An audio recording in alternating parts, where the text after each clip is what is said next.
Welcome to Talking Bullish, the Bradford Bulls fan podcast. We're your hosts, Laura Mickelfield and Alan Raisin. This week, we'll have a look back at the news whilst we've been off on the 2-week hiatus. Yep, there's a new logo to discuss. And the Super League launch event has been released. Hi, Alan. You okay? Yes, I am good, thank you. Glad to be back in the studio talking about the Bulls. Yeah, definitely. It's one of those where I think if we were here every week just announcing the signings, seeing as the rate that they're coming out, it would just be like us saying a player name, and then as soon as we said it, another player's probably being added. So Yeah. It's probably best putting a bit of time between the podcasts at the minute. But there's been plenty going on in the last couple of weeks, so we thought we would come back and have a little chat about it. Absolutely. So, yeah, as I said, there's a new logo. They've obviously put a bit of thought into it. I've said the old logo, did they say 20 years old or something like that? 30, I think. Wow. Yeah. And so lots of interesting features on it. Sort of a rugby ball in the middle that's kind of disguised in the bull shape. New fonts. Yeah. What do you think, Laura?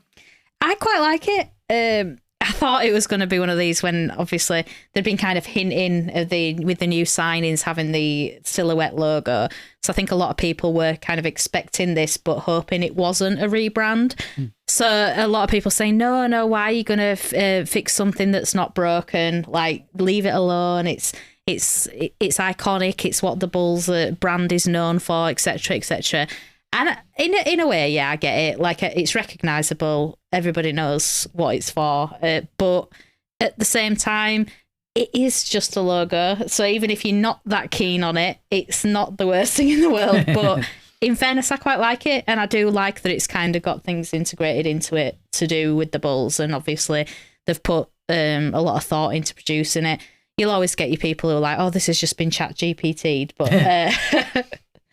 But I do think, I quite like it. What do you think? Yeah, well, it's a new logo for a new era, basically, isn't it? So, I totally understand why they've done it. I think it's a good step. Personally, I thought it might, with my background, I thought it might be a bit more web-friendly with bolder shapes and things. But no, I like it as an image, yes. Yeah, we've seen it a few times on the, the new training wear that the players recently signed up seem to be wearing in the pictures, and it looks quite nice. It does look cool. It seems to blend in quite well. It reminds me of more of like an American football kind of thing. Right, I don't know if it's because of the shield or something, but that's the kind of thought I get when I look at it. But I think, well, that's okay. I don't mind that. It's not as cartoony, I think, as the previous one. I know my nephew, he wasn't very keen on the new logo, but then I thought maybe because he's the younger end, the cartoony kind of vibe was the nice thing. But then my dad was quite keen on it. So, I like it. And like you say, it's for the new era. It's the run with the Bulls era for us, back in Super League, fresh new look, fresh new team. And And with 4 stars representing our 4 Super League wins, how long till we get a 5th on there? Oh, yeah. Well, I think we'll be waiting a time.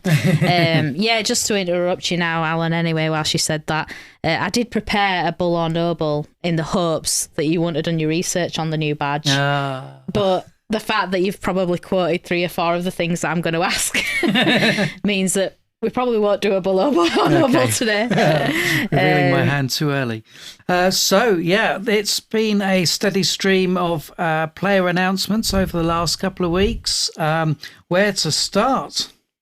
Yeah, should we start with the leavers that are confirmed now? That's a good idea, yes. Yeah, so it was confirmed that Kieran Gill was leaving and going to Sheffield Eagles, and obviously saw that announced on social media.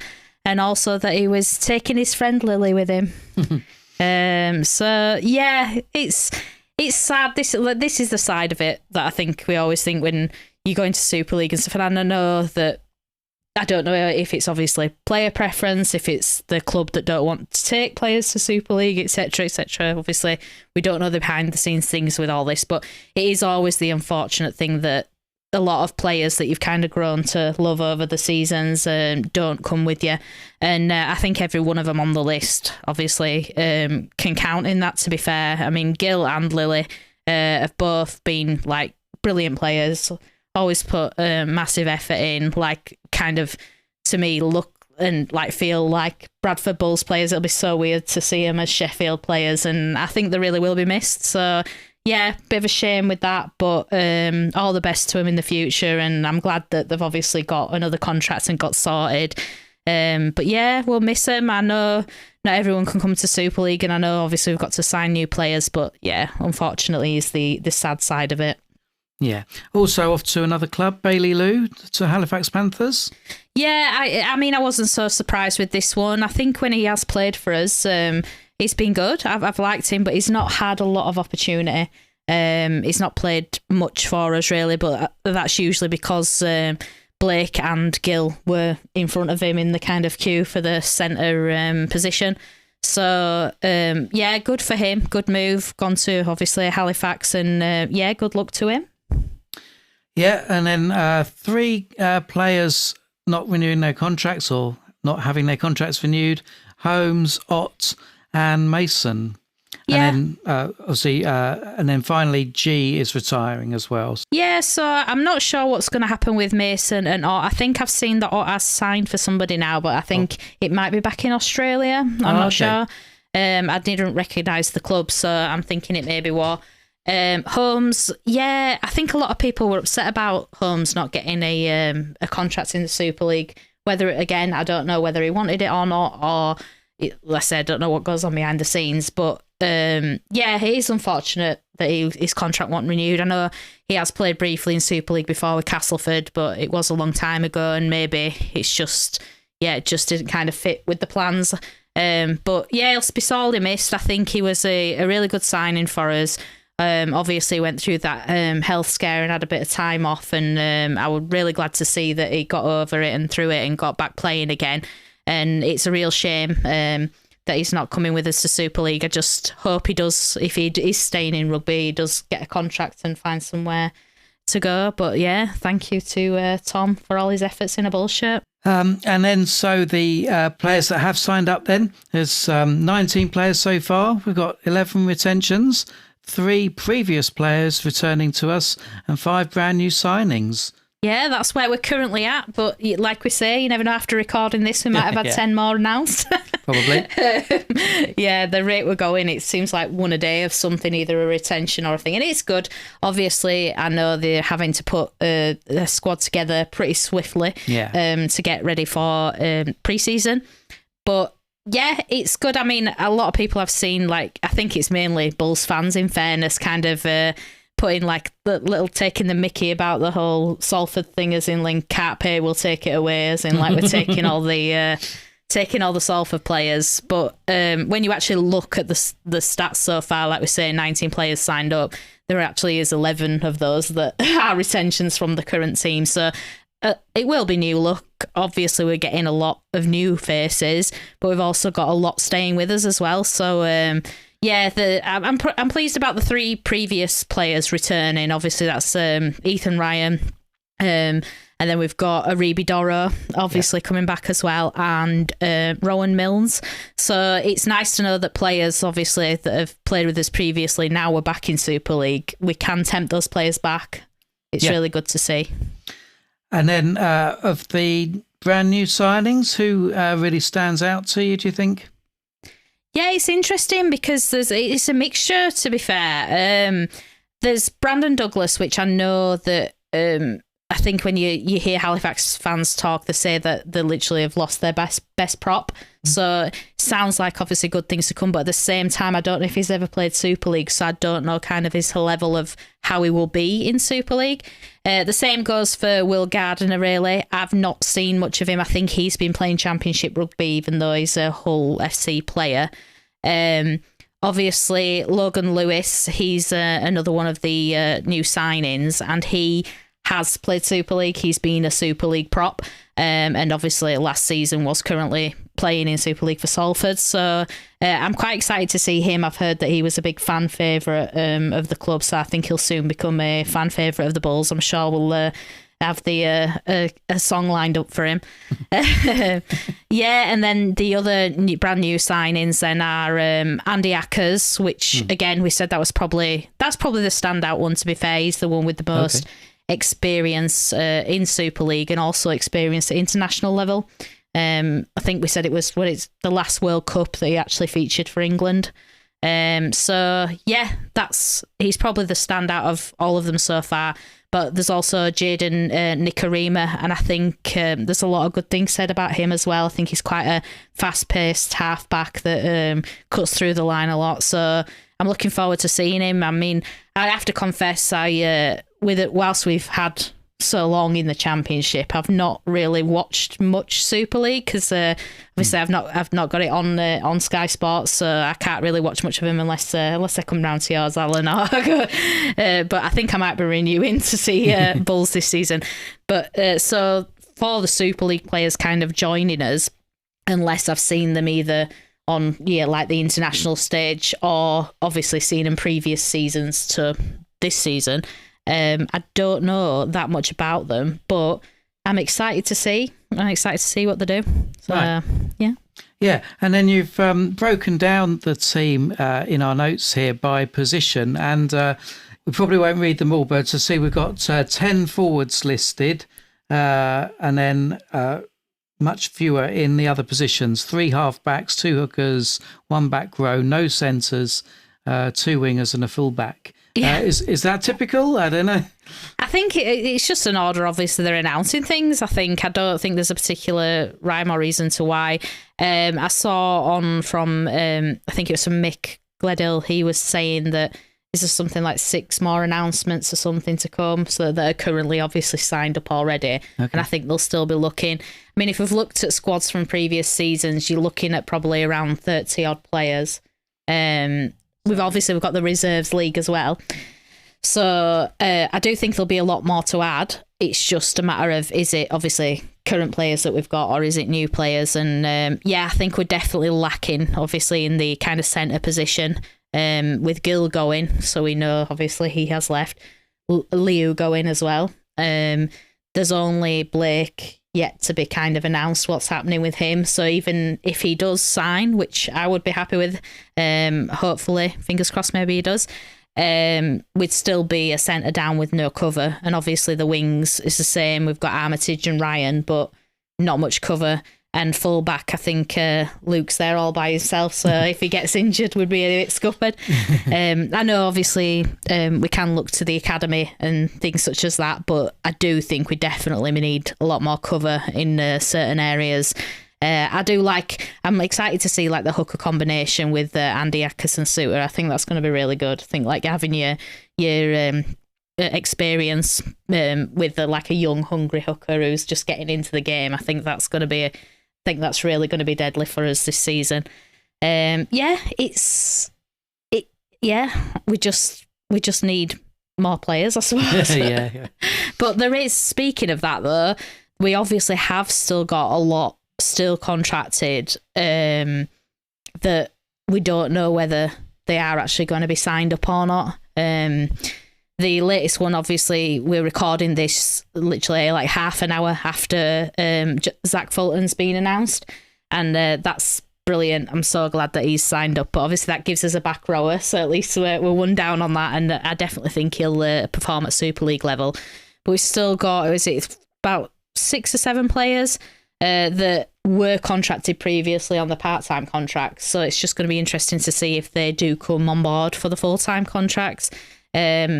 Most of those, let's say there's like 4 props, a half-back and a wing and a back row and a centre. Yeah, so I've seen people online being like, we need more props, but we've got quite a few props, to be fair. Well, we've got a few forwards, obviously can do loose as well, but we seem to have quite a lot up front. Just need more of the back filling in, I think. Yeah. And then to just complete the lineup, obviously head coach Kirk Haggerty, we knew he's been lined up for a few months now, and then he's got his assistant coaches Lee Greenwood and Carl Foster. So. Yeah, that they were announced, I think, since we did the last podcast. I think I'd said we were expecting Carl Foster because that was one that was rumoured. But I'm really chuffed for Lee Greenwood. I'm glad that they've kept him on board because I think when there's been talk before, again, you just hear this all online, so I don't know where the actual truth of stuff comes from, but they said that he wouldn't be available to do full-time. So it's really good to know that he has gone to the full-time assistant coach role and he's been rewarded for obviously everything he's put into this season with a full-time contract in Super League. So yeah, really chuffed. And Kyle Foster, let's say he won, I don't know if it was this season, but he has won the League One Coach of the Year. So great. Obviously it's really good to have those calibre of people as your assistant coaches. So yeah, looking forward to that as well. So I did have one thought about the lineup as it stands. I mean, you've already mentioned about Salford's money problems and stuff.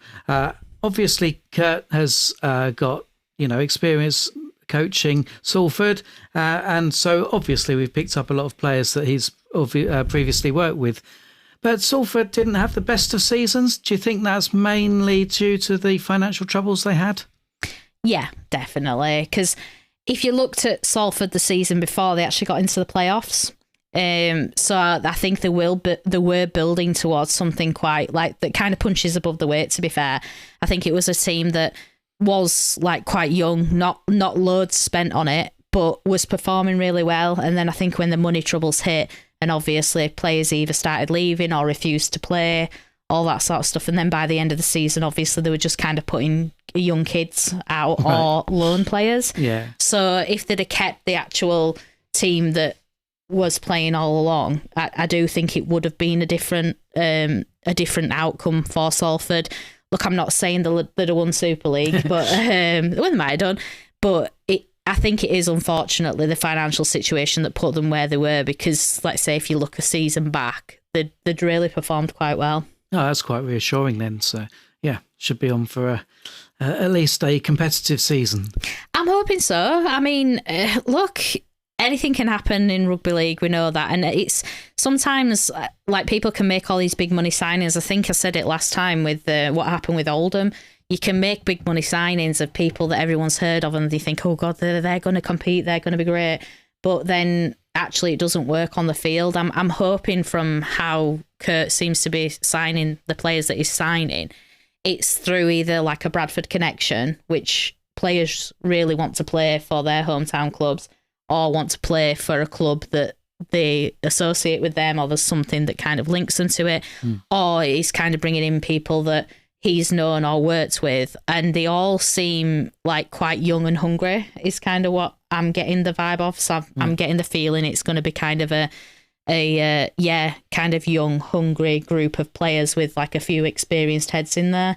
I mean, when we look through now, I can't see anyone in there that I think, they're kind of an older player that we've signed from Super League after they're kind of nearly done with the career, or signed from NRL when they've nearly done with the career.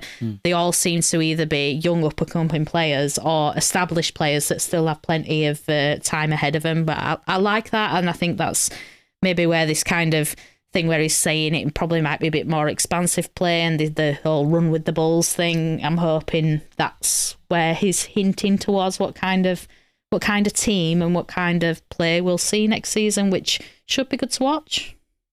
Well, yeah, we've got our season tickets now, so let's hope it's good to watch. Yeah, finally wore you down, didn't we, Alan? Yeah.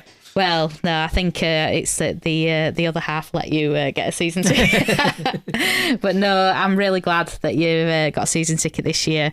Yeah, it's really good, and like I said, I think there'll be a lot more maybe taking up season tickets this year, and it only means more money for the club. So that's only a good thing. And speaking of that, we're obviously both early bird season ticket holders. But if you're listening now, you have missed the first early bird deadline. Yeah, there's a second early bird though, so you pay a little bit more, but still not as much as you will pay without the early bird. I'm guessing they'll probably throw a few more players on to see if they can tempt some more people, but at least you made it in time, Alan. You're in the original crew. I rushed down to the shop one lunchtime because I was really worried that someone would take that seat that I wanted. Yeah, that was the thing. Obviously, we knew the seat that was next to us in the seated stand, obviously, was free because that's where Alan's been sitting with us for pretty much the whole season anyway, just having to pay match by match. I think you wanted to go and make sure that was your seat now and that one's claimed. So it's good to our little threesome's turn into a foursome now. So that's brilliant. But speaking of that, and speaking of being the early birds, we've had the email through about booking onto the 2026 Super League launch event from the Bradford Bulls. Ooh. I know, and typically it's on a night that I can't go. But no, my nephew and my dad will both be going, and I'm sure I'll get plenty of text updates from my nephew. Are you thinking of going, Alan? Well, I don't know. What do you think I can expect from the evening? Yeah, well, it says it's going to be Robbie Hunter-Paul, I think, who's going to be presenting it. So that is brilliant. Obviously, you're a newer fan to Bradford Bulls, Alan, so you won't probably know much about Robbie Hunter-Paul, but he is a Bulls legend. Oh. And he literally was like the team that I kind of watched as a kid, where they were like the glory days of the Bulls and Bullmania and all that. He was one of the prime players that you'd see in that, and he also has still had a lot to do with the club. Like since then, he's in the Hall of Fame there, and he's done some events for us before, kind of hosting and stuff. So it's really good to see him back and involved, and I think he seems really excited that the Bulls are back in Super League. You've probably also seen him when you've been watching international rugby on BBC, and he's usually the one running round the pitch with the players at the beginning, nearly getting either tackled or run over. So he does quite a lot of obviously commentary and stuff like that.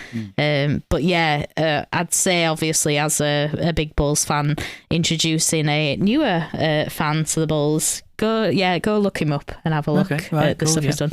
But so he will be hosting. And it said that they will be revealing the new home shirt. Mm-hmm. So that'd be exciting.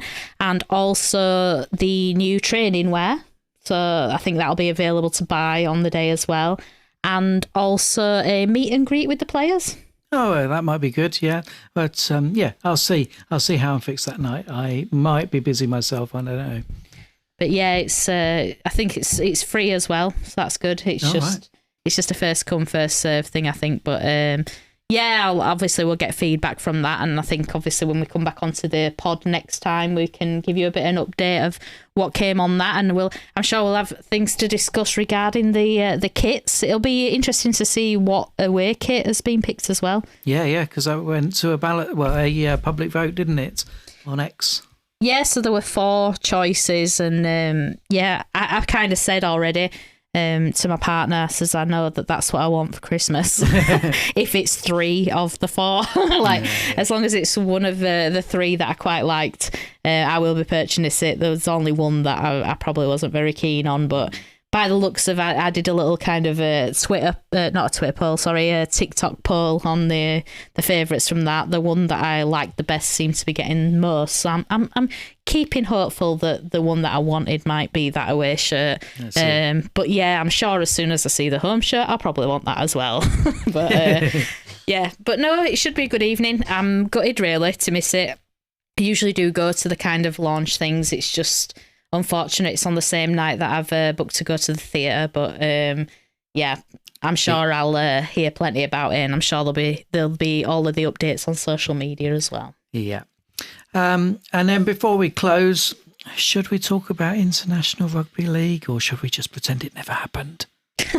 Yeah, we can. Why not? Like I say, there's not a lot of rugby going on at the minute. It's nice to see some matches, and even if it's not the best thing to watch, Yeah, I've watched both so far. Have you managed to catch both? I didn't actually know, but yes, I hear it was, well, certainly the first match was very disappointing. Was the second one?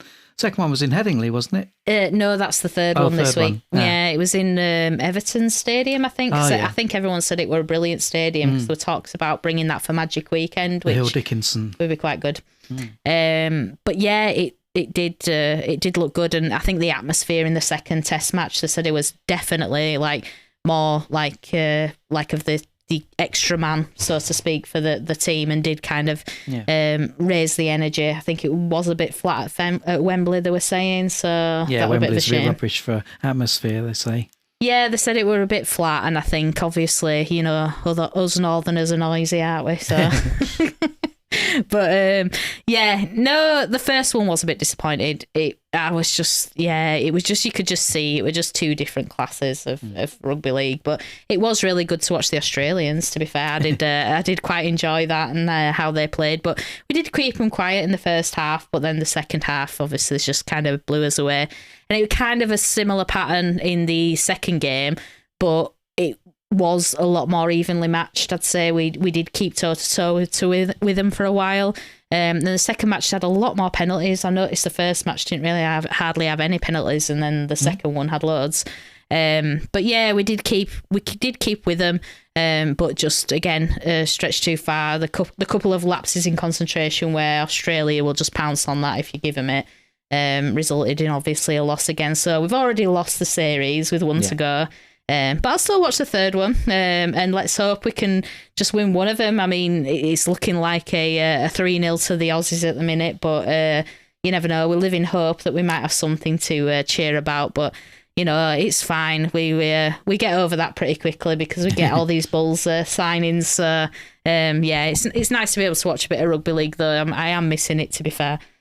Yeah, well, I guess you have to fill your your Sunday evenings with NFL instead. I maintain that it is the sport that, the NFL has the closest resemblance to rugby league out of any other sport. So you should get into it. I know it is slow, very slow. Actually, I could try and give it a go. I think it is the stopping. Like when I've tried, I know I've watched one before with Jan Al, and it's like, why are we stopping again? It's kind of if they kept going. Yeah. And I find, you get so used to the stoppages that then you look away and then you've missed a play.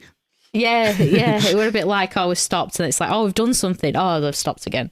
Yeah. We've done. No, they've stopped. Anyway. But yeah, I mean, maybe I should try and expand my horizons. But this is just like, obviously, the desperation we come to when there's no Bradford Bulls to watch on telly. That is true. But having said that, you've just reminded me before we do go that there is actually a pre-season match announced as well. Oh, yes, in January. Yeah, so in January, heading over to Headingley Stadium for the old rivalry back, which we'll get to see plenty of this season, because I know my nephew were quite excited about it, being like, I definitely want to go and see the pre-season match. And it is a testimonial match for Cameron Smiths, obviously. It's brilliant if people do turn up to see that. But I was like, don't worry, Alfie, we'll at least see them 2 more times this year. It's not something I've said in a very long time. So, and it's at least 2, because you never know. We could be beating them in the Challenge Cup final. But we shall see. But yeah, that's obviously, I think they've announced there's going to be less pre-season matches this season than there was previously, because I think there were too many, to be fair. Okay. But it seems to be loads. I think it were like 4 or 5 pre-season matches, then all 1895 Cup, then Challenge Cup, then season started and you'd already done 9 matches or something. So I think there are less this time. But yeah, just one being announced so far. So yeah, might end up going, might not. We'll see. But definitely looking forward to the start of the season. Can't come soon enough. Yeah, and get that in your diaries. Do we know when the season will start now yet? The fixtures actually are out soon. I'll have a look. Yeah, so the Betfred Super League 2026 fixtures will be announced on Thursday, the 27th of November. It's still quite a while away then. Yeah, so it's about 3 weeks? Yeah. 3 and a bit weeks. Until they're announced. So yeah, we've still got a bit of time to wait, and then we can find out who we've got first, and to when we'll be back. I think it's about February time, but obviously there's been so many changes this season. I think we all obviously. I don't know anything in rugby league anymore sometimes, so I like to say it's February time, hopefully, but yeah, we shall wait and see. Yes, we will. So that brings us to the end of another episode of Talking Bullish. Thank you very much for listening. Thank you, Laura. Yeah, thank you, Alan, and thanks for ruining my bull or no bull, so there'll be none this week. No, it wasn't your fault. I should have been more inventive, but I've just been too busy today. I'll just admit it. I didn't come up with very inventive questions. Well, I think it could have been a very good one, but obviously I revealed my knowledge too early. Yeah, but well, I'm sure we'll bring that back in the new season. So I'm sure we'll be back maybe in a couple of weeks again, rather than let's say every week. So we have got a little bit more to chat about. But yeah, thank you again for tuning in. And like we say, there's no Bradford Bulls fix to have, but you can have a little fix of listening to things about Bradford Bulls by tuning in and obviously subscribing and liking us on all the social media and podcasting platforms. Yeah, so all that's left to say is come on, you Bulls. I hope you train hard in the off-season, and we'll look forward to seeing you at the launch event, and we will be back in your ears very soon. Yeah, remember to run with the Bulls.